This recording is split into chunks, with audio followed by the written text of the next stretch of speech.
এই আয়াত থেকে ফুকাহে কেরাম মাসালা বের করছে, বিয়ের আগে পাত্রের জন্য কর্তব্য হলো পাত্রীকে দেখা। তিরমিজির হাদিস 1087 নম্বর হাদিস।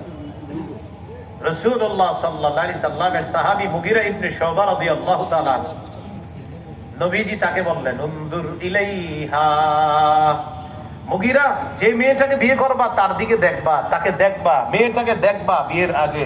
ফাইন্নাহু আহরা আইয়ুদামা বাইনাকুমা, এটা তোমাদের ভালোবাসায় অধিক সহায়ক হবে। যে মেয়েকে বিয়ে করবা তাকে দেখবা, এটা তোমাদের জন্য ভালোবাসায় অধিক সহায়ক হবে। তাহলে বলেন, দেখতে বলছে কাকে? মা বাপ 14 গোষ্ঠী না ছেলেরে? না, আপনি দেখান অন্যদেরকে। এ হলো 6 নাম্বার, পাত্রী না দেখে বিয়ে করবেন না। এবার আমার সাথে একটু বলেন, বলেন বিয়ের আগে, সবাই জোরে বলেন। হুব পুত্র বধূকে হুব শ্বশুরের জন্য সরাসরি দেখা হারাম, মোবাইলে দেখা হারাম, ভিডিও কলে দেখা হারাম, ছবিতে দেখা হারাম। হুব শ্বশুর হুব পুত্র বধূকে বিয়ের আগে দেখা যায়। প্রিয় মুরব্বী যারা আছেন, যারা শ্বশুর হইবেন কদিন পরে, আপনি কিন্তু আপনার পুত্র বধূকে বিয়ের আগে দেখবেন না, হারাম, সম্পূর্ণ হারাম। আপনার বালেগা অর্থাৎ বালেগা পুত্র বধূ যদি বালেগা হয়, বালেগা পুত্র হুব বধূ যিনি, এই হুব বধূকে আপনার জন্য বিয়ের আগে দেখা হারাম। এই মাসালাগুলা টানায়া দেওয়া দরকার ঘরে ঘরে, হারাম। ইদানিং কালে যুবকরা আরো অ্যাডভান্স, তারা কি করে বলে, আমার ইতালি আর কানাডার দুলাভাই না বলা পর্যন্ত বিয়ে করবো না। তারা যদি বলে হ্যাঁ হ্যাঁ, তারা না বললে না, ছবি পাঠায় দেয়, কারণ টাকা পয়সা কিছু দিব, এই জন্য ছবি ওখানে পাঠায়। আর ইদানিং কালের কিছু যুবক আবার বন্ধুদের কাছে ছবি পাঠায়, তোদের ভাবির কেমন লাগে দেখ, তোরা হা বললে হ্যাঁ, না বললে না, বিয়ার করে তোদের কাছে পাঠায় দিব, আমি শুধু কবুলটা বলবো। নাকি আপনি কেন এদেরকে দেখান? বিয়ে করবেন আপনি, আপনার দুলাভাই কেন দেখবেন? এই নির্লজ্জ বেহায়া, কেন আপনার দুলাভাই দেখবে বলেন? আপনি লজ্জা কোথায় জমা রাখছেন? আমার 2 আঙ্গুলের দিকে তাকান। রাসূল বলেন, ইন্নাল হায়া ওয়াল ঈমানা কুনিনা জামিআ, ঈমান আর লজ্জা এভাবে থাকবে, দুইটা এভাবে, ঈমান আর লজ্জা এভাবে থাকবে, এভাবে এভাবে মিলে থাকবে, এইভাবে মিলে থাকবে, এইভাবে, একটা আরেকটা থেকে আলাদা হবে না। নবী বলছেন, ঈমান আর লজ্জা এইভাবে মিলে থাকবে, মিলে থাকবে, একটা আরেকটা থেকে আলাদা হবে না। আপনি কিভাবে আপনার দুলাভাইকে আপনার স্ত্রীর ছবি দেখাইতেছেন? বিয়ের আগে দেখাও হারাম, বিয়ের পরে দেখাও হারাম। এটা জায়েজ নেই। আল্লাহ আমাদেরকে এই নাজায়েজ কাজগুলা থেকে বাঁচার তৌফিক দান করেন। এই জায়গায় ইয়াং ছেলে যারা আছেন, এখনো বিয়ে করেন নাই, 6 নম্বর চিন্তাটা আপনার মাথায় দিলাম।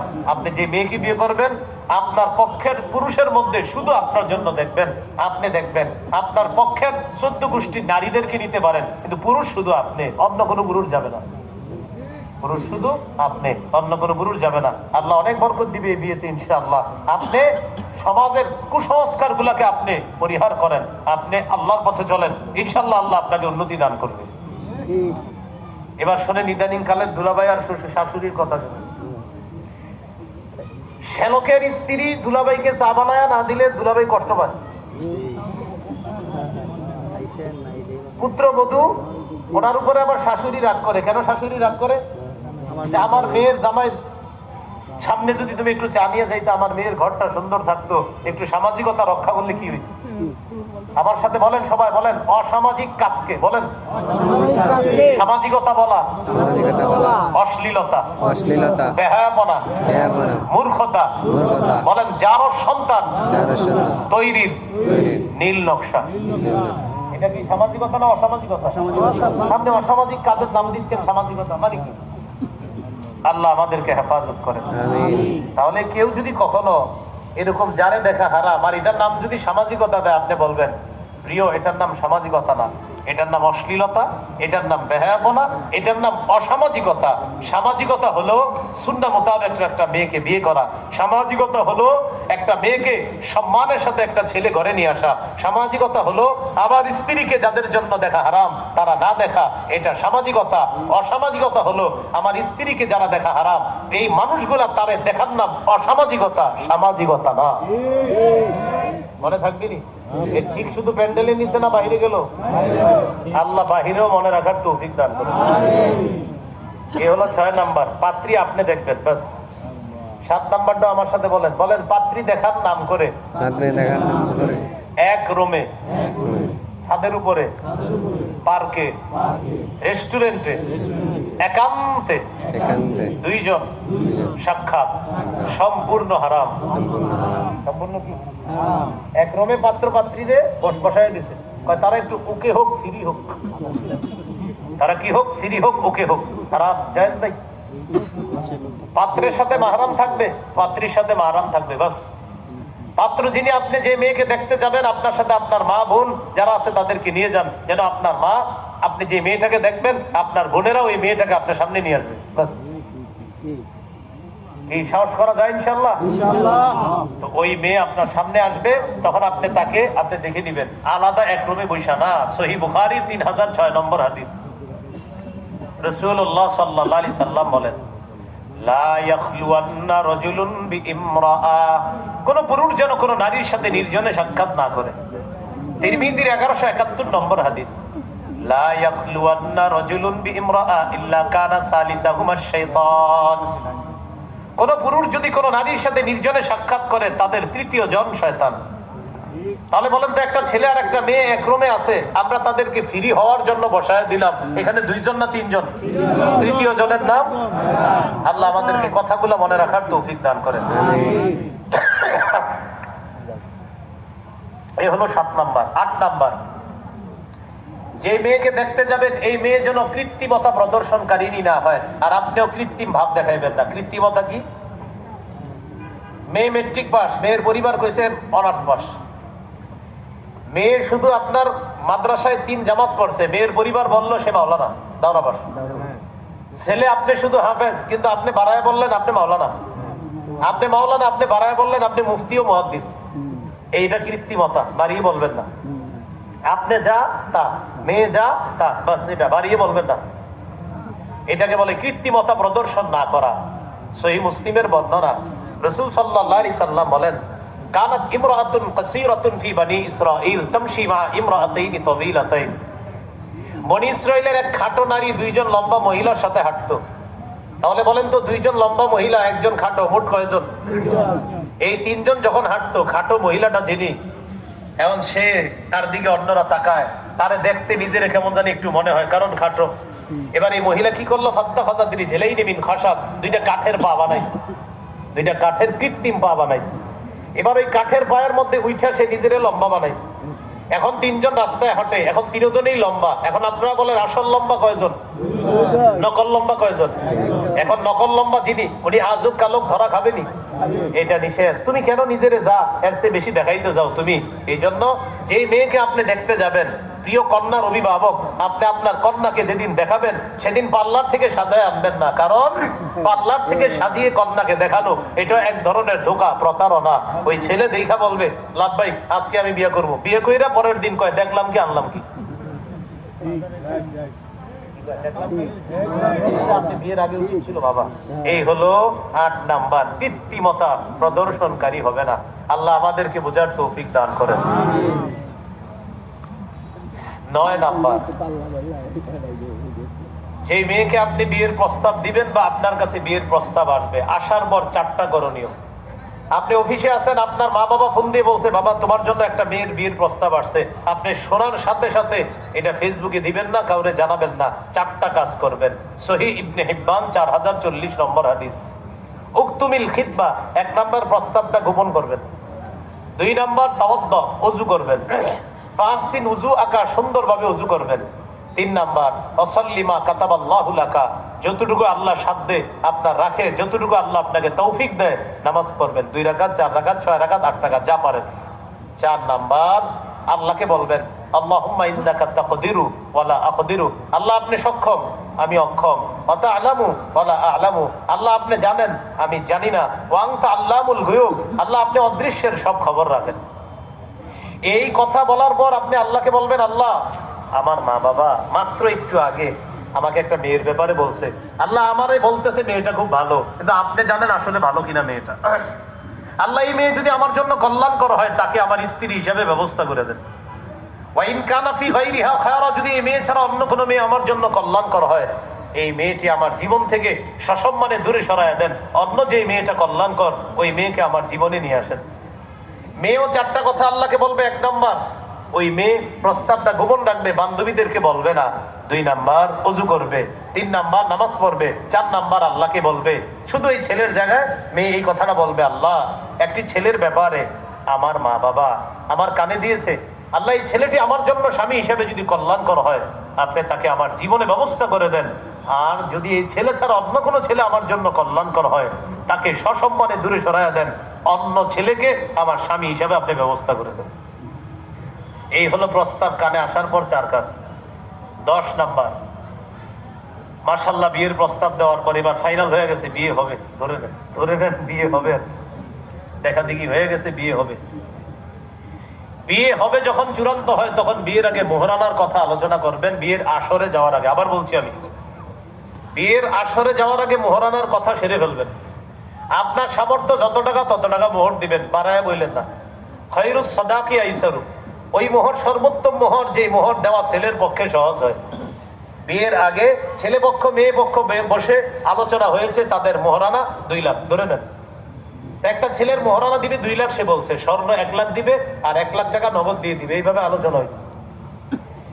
বিয়ে করার জন্য মসজিদে গেছে, জুমার দিন সুন্নত তরিকায় বিয়ে করবে, অথবা এরকম কোনো মাহফিলে মঞ্চে আসছেন। আজকে আবার কেউ দৌড়ে না হিসাবে না যে হুজুর আমি বিয়ে করবো, এরকম না।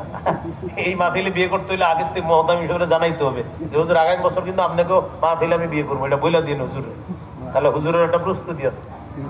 এখন আপনি বিয়ের আসরে গেছেন, যাওয়ার পর যারা দুলা আছেন আপনাদেরকে আমি বলি, দুলাদের একটা স্বভাব, বিয়ের দিন এরা মুখে কাপড় দিয়ে বসে থাকেন, রুমাল দিয়ে। আপনাদের এমনি থাকতে হয়েছে, রুমাল দিয়ে বসে থাকেন। আরে ভাই টাকা তো আপনি দিতে হবে, মোহরানার টাকাটা, রুমাল দিয়ে বসে থাকেন না। মোহরানার টাকা কি দিবে, ছেলে দিবে না? এমনি থাকে, মানে মুরব্বীরা যা কয় হ্যাঁ এরকম করে, মানে সব রাজি হয়ে যায় না। আপনি মোহরানার টাকা আপনি দিতে হবে, আপনি দিতে হবে, এটা মাথায় রাখবেন। আমি যেদিন বিয়ে করছি কেউ বুঝেও নাই যে আমি দুলা। হজরের নামাজ পড়ছি, যে পাঞ্জাবি পরে ওইটা পরে সুন্দর সুন্দরভাবে চলে গেছি, বিয়ে করছি। আমার সাথে যারা ছিল এদের সবার প্রায় অনেকের মাথায় পাগড়ি ছিল, সবাই এগো দিকে তাকা, আমার দিকে কেউ তাকায় না। আমার মাথায় পাগড়ি নাই, কিচ্ছু নাই, আমি নর্মাল গিয়ে রয়েছি। হ্যাঁ, কারণ আমি অপেক্ষা আছি, উল্টা পাল্টা হইলে কিন্তু আমি ধরবো, কারণ বিয়েটা আমার, টাকাটা আমি দিতে হবে, মোহরানা আমি দিতে হবে, 1 টাকা বেশি হইলে এটা আমারই দিতে হবে। এই জন্য ছেলে যারা আছেন মোহরানা আপনাকে দিতে হবে, এটা আপনি মাথায় আনা রুমালটা দিয়ে দেখেন না, পরে পকেটে সব শেষ করবো। আসরে যাওয়ার পর প্রত্যেক বিয়েতে 2-4 জন পণ্ডিত কিসিমের মানুষ থাকে, প্রত্যেক বিয়েতে। যেই মাত্র মোহরানাটা লেখা, ইমাম সাহেব বলে 2 লক্ষ টাকা মোহরানা বাবদ অমুকের কন্যা অমুককে আপনাদের সকলের সাক্ষীতে অমুকের কাছে বিয়ের প্রস্তাব করলাম, আপনি রাজি থাকলে কবুল বলেন। তখন 2-1 জন পণ্ডিত দাঁড়ায় কয়, 2 লাখ কম হয়ে গেল না? কি কয়, 2 লাখ কম হয়ে গেল না? যদি কোনো সমস্যা হয় 5 লাখ লেখেন। আরে যেই বিয়েতে আগেই বলেন যদি সমস্যা হয়, এটার তো সমস্যা হবেই। আপনার এই বদদোয়া করতে গেছে কি? এই জায়গায় যারা আছেন বিয়ে করেন না, আপনাদেরকে আমি বুদ্ধি দেই, আপনি যা সামর্থ্য এটা তো আগে আলোচনা হবে, 1 লাখ বা 2 লাখ। তো মনে করেন 2 লাখ মোহরানা দিবেন। আসরে যাওয়ার পর যদি কোনো পণ্ডিত কয় ভাই 5 লাখ লেখেন, 6 লাখ, আপনি বলবেন কাজী সাহেব যেহেতু রেজিস্ট্রি খাতায় উঠাইবেন এইভাবে লেখেন, স্বামী দিবে 2 লাখ আর এই পণ্ডিত দিবে 3 লাখ লেখেন।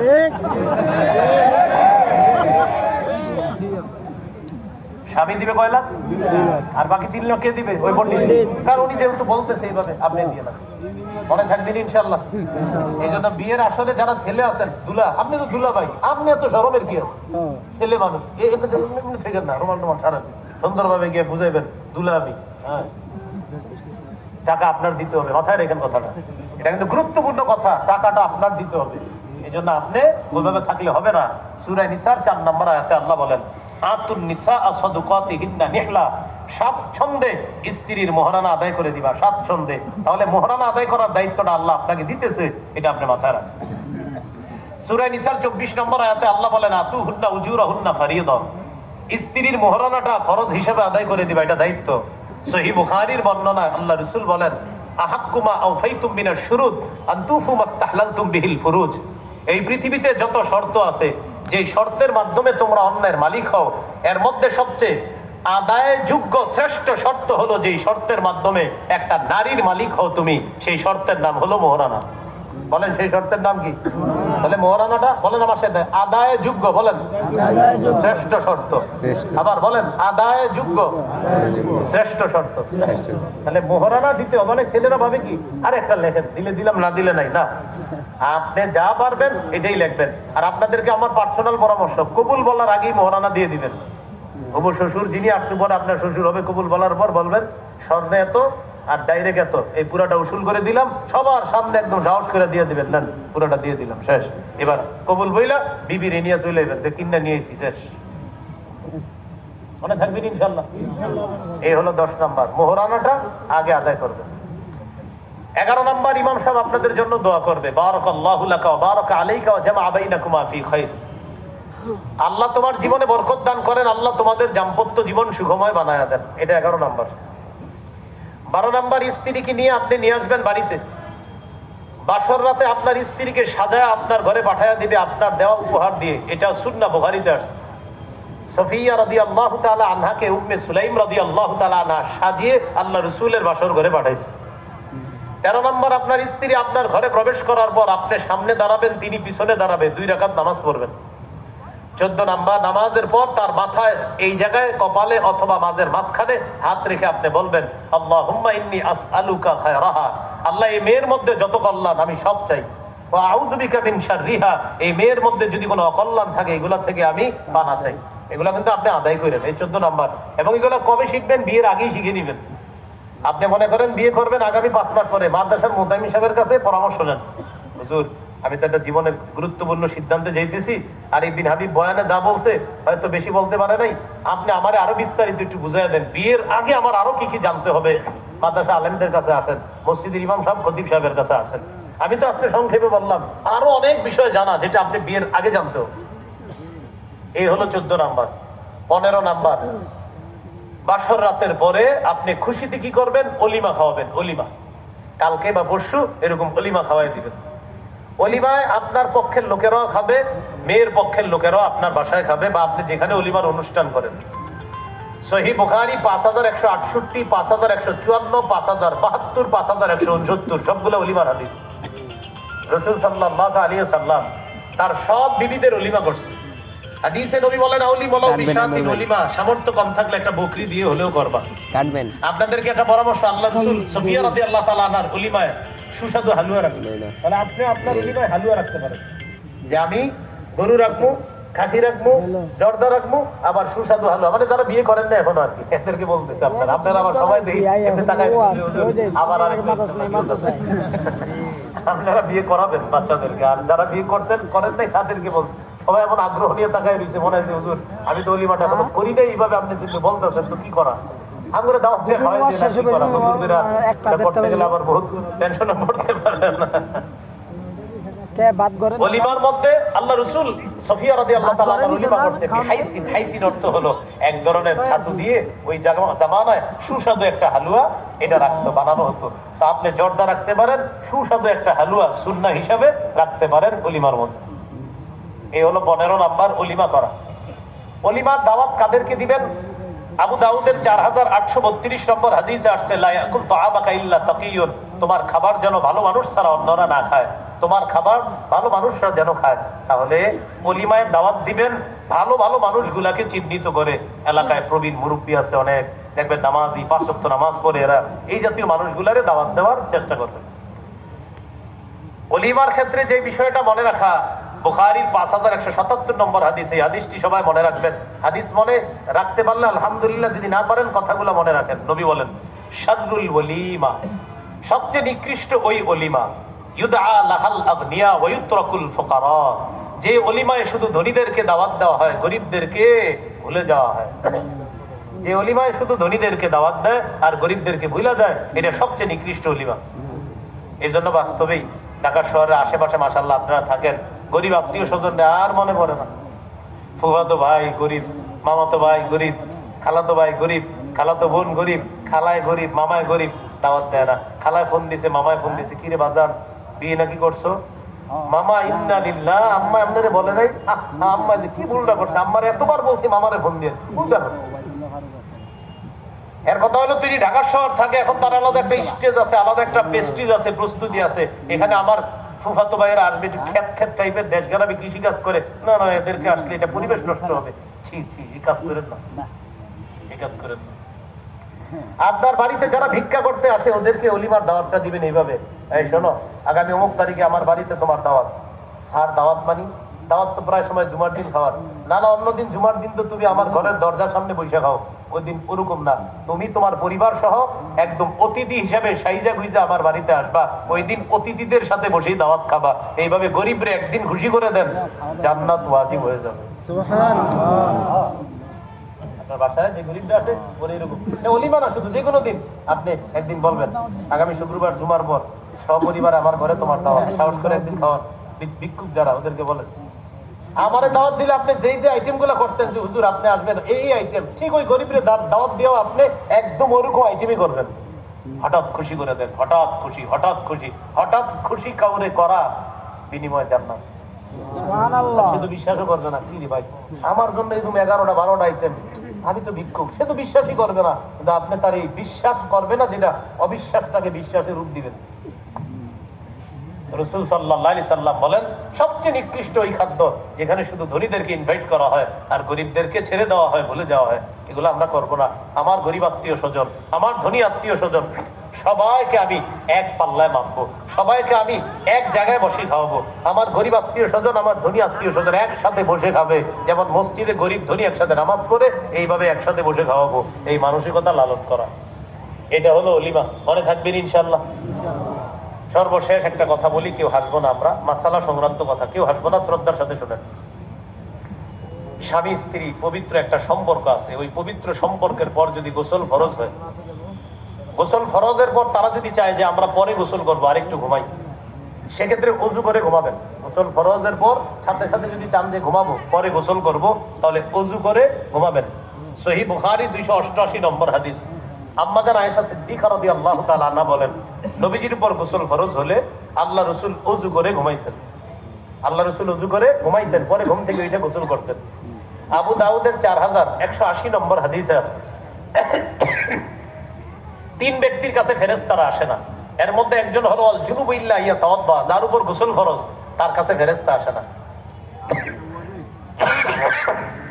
তাহলে কথাটা একটু শুনেন, যার উপর গোসল ফরজ তার কাছে ফেরেশতা আসে না, তবে যদি ওযু করে তার কাছে ফেরেশতা আসে। সুবহানাল্লাহ। কোন ব্যক্তি যদি গোসল ফরজ হয় ওযু করে যদি ঘুমায় তার কাছে ফেরেশতা আসবে। গোসল কিন্তু ফরজ রয়ে গেছে আপনার উপর, কিন্তু আপনি ওযু করে ঘুমাইছেন, এটা সুন্নাত। সহিহ মুসলিমের 306 নম্বর হাদিস। ওমর ফারুক রাদিয়াল্লাহু তাআলা আনহু নবীজির ফতোয়া জিজ্ঞাসা করছে, এইভাবে আসছে হাদিসে, ইস্তাফতা, ইস্তাফতার বাংলা হলো ফতোয়া জিজ্ঞাসা করা। নবীজির জিজ্ঞাসা করছেন হুজুর জুনুবি ব্যক্তি কি ঘুমাবে, মানে গোসল ফরজ যার উপর সে কি ঘুমাবে? নবী বলেন হ্যাঁ ঘুমাবে, তবে লিয়া তাওয়াদ্দা সুম্মা লিয়ানাম, আগে যেন ওযু করে তারপর যেন সে ঘুমায়। তাহলে এই মাসালাগুলা আমরা মনে রাখবো। সর্বশেষ আমরা সবাই দিকে তাকাই, কেউ আমরা হাসবো না, শ্রদ্ধার সাথে। সূরা বাকারা 222 নম্বর আয়াত। কোন সূরা? কত নম্বর আয়াত? এই আয়াতটা নাযিল হয়েছে কেন? সাহাবীরা নবীজির কাছে বললেন হুজুর নারীদের যে আল্লাহ প্রদত্ত একটা অসুস্থতা হয়, ইহুদিরা ওই অবস্থায় নারীরে ঘর থেকে বের করে দেয়, নারীর সাথে খায় না, পান করে না, এক ঘরে থাকে না। ইসলাম নারীকে সম্মান করছে, সূরা বাকারা 222 নম্বর আয়াত নাযিল করে ইসলাম নারীর সম্মান বাড়ায় দিয়েছে। যে কোনো নারী যদি অসুস্থ হয় সে ওই ঘরেই থাকবে, সেখানেই খাবে, সেখানেই বসবাস করবে, স্বামী তার সাথে সম্মানের সাথে শ্রদ্ধার সাথে আচরণ করবে, অবজ্ঞার চোখে দেখবে না, ঘৃণা করবে না, এক বাসায় খাওয়া দাওয়া করবে। তবে শুধু যে সম্পর্ক আল্লাহ হালাল করছে ওই সম্পর্কটা স্থাপন করা ওই সময় হারাম, ওই সময় সম্পর্ক স্থাপন করা কি হারাম। আশা করি বালেক যারা আপনারা বুঝতে পারছেন, তখন এটা হারাম। সাবধান, ওই অবস্থায় কিন্তু সম্পর্ক যদি কেউ করে ফেলে এটা মারাত্মক অন্যায়। যদি এরকম হয়ে থাকে কারো, তওবা করে নেন। ইবনে মাজাহ 639 নম্বর হাদিসে আছে, কেউ যদি এরকম ঘটনা ঘটিয়ে থাকে, নবী বলেন সে কেমন যেন আমি নবীর উপর আল্লাহ যা নাযিল করছে সে সব অস্বীকার করছে, সে সব কি করছে? অস্বীকার করছে। 639 নম্বর হাদিস ইবনে মাজাহ। যদিও 3টা কথা বলছে নবী, কেউ যদি গণকের কাছে যায় আর গণকের কথা বিশ্বাস করে, কেউ যদি স্ত্রীর নিষিদ্ধ অবস্থায় স্ত্রীর সাথে এমন কিছু করে যেটা নিষিদ্ধ অবস্থা এখন হারাম, কিন্তু সে এরপরে এরকম কিছু করে ফেলে। আরেকটা হলো স্ত্রীর যেই পথ আল্লাহ হালাল করেছেন এই পথ বেঁধে অন্য কোনো পথে যদি সে নাউজুবিল্লাহ কিছু করে ফেলে, নবী বলেন সে আমার উপরে আল্লাহ যা নাযিল করছে সব অস্বীকার করছে। তাহলে এই মাসালাগুলা মনে রাখা। আল্লাহ আমাদের সকলকে আজকে যে বিয়ে সংক্রান্ত কথাগুলো শুনলাম, এই বয়ানের মূল উদ্দেশ্য হারাম সম্পর্ক থেকে বর্তমান প্রজন্মকে বাঁচান, হালাল সম্পর্কের প্রতি তাদেরকে উৎসাহিত করেন। আল্লাহ আমাদেরকে কথাগুলো মনে রাখার তৌফিক দান করেন। যুবক যারা আছেন, ইয়াং যারা আছেন, এই আজাইরা এই ঘন্টার পর ঘন্টা টাকাগুলা নষ্ট করেন না, বিয়ে করে ফেলেন, বিয়ে করে ফেলেন, টাকাগুলা নষ্ট করেন না। খালি টাকা নষ্ট করতেছেন 5 বছর 6 বছর, কেন? ইস্টাবলিশ হয়ে বিয়ে করবো। আপনি 6 বছর যে পরিমাণ টাকা খরচ করছেন, মিয়া কয়েকটাই করতে পারতেন, আপনি একটাও করলেন না।